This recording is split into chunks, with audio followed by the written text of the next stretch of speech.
So I'm with you, buddy. It's very much a classic, and if it's not on IMDb's top 200 or whatever it needs to be, or AFI's 200 or 100, it needs to be. It's just classic in every sense of the word. Yeah. And it's good. There's good moments, good humor. The poop humor. There is poop humor. And just the relationship between the kid and the robot is fantastic. It's fun, which is, for me, that's a big part of the movie-going experience, is fun, which is why I can enjoy movies like Tango and Cash. Because I don't go into this taking it seriously. I don't go into it expecting a lot of moral high ground. I go into it because Sylvester Stallone can't really speak English, and it's amusing. So, if it's okay, I'd like to introduce your number one. Kyle has 4 discs on this coffee table and just a hulk of a book right next to them, representing his number one movie. Yeah. The hulk of the book is The Lord of the Rings, and if you haven't read it, give it a shot. I'm not going to say you should, because it is well over 1,000 pages in length. I don't blame you for not reading the whole thing, but give it a shot. At least read The Hobbit, which is the precursor to this, kind of sets the stage for this. Much shorter. Try 400 pages. Much shorter.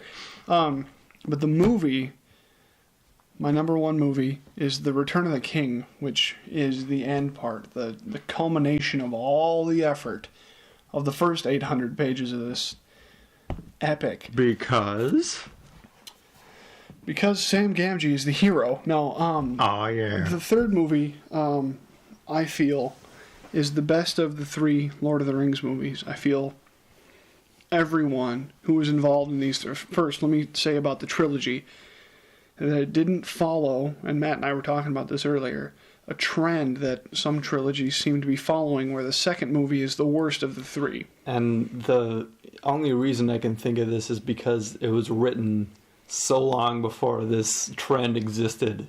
Yeah. That, and the filmmakers refused to compromise.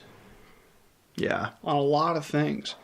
They didn't they could have done the majority of this film on green screen, and they decided they were going to build a city on a hill and shoot on location. And they didn't even spend that much time in that city. They built a whole damn town, and there's maybe 10 minutes worth of footage in the films about in that town.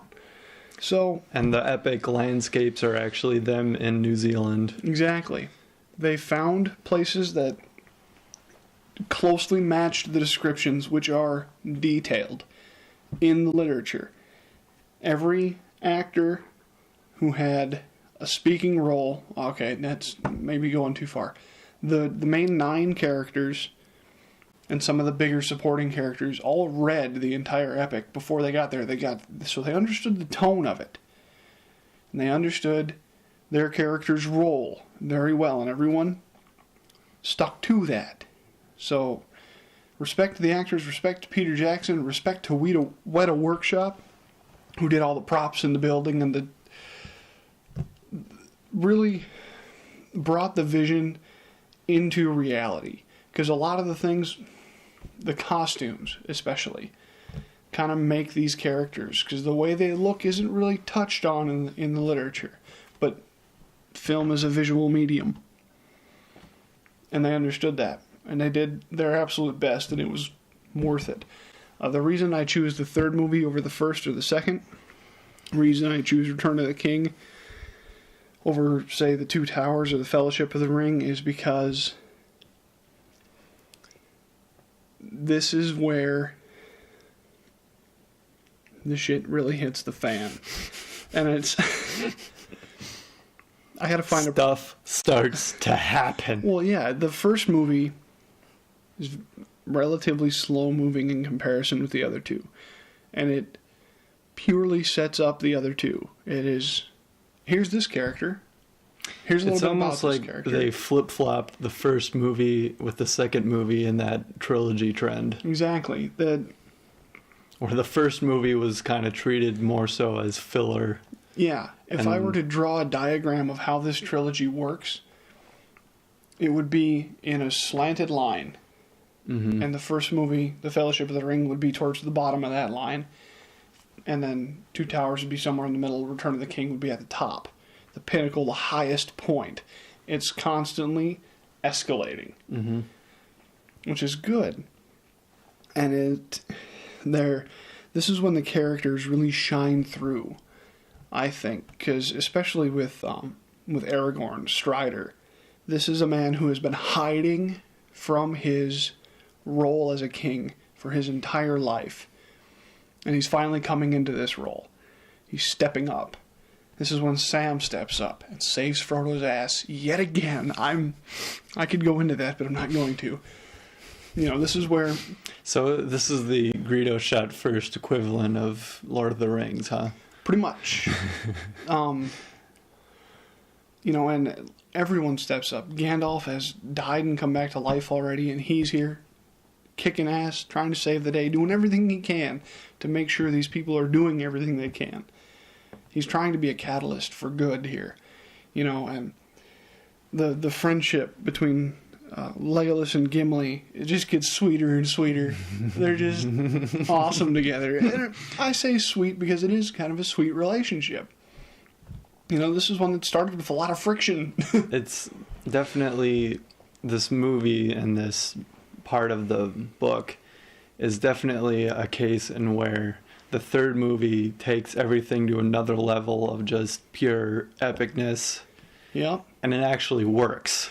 Yeah, it's epic, but I don't lose the characters in how epic it gets. And when I say that, there's a moment, the big battle has been fought.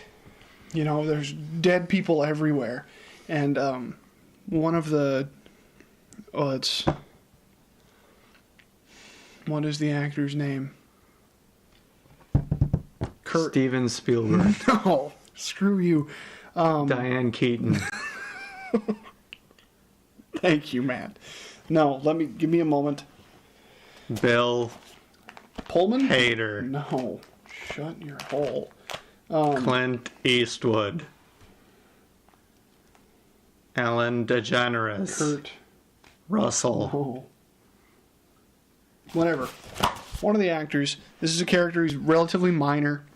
We know his name because it's been mentioned, not because he really matters a whole lot.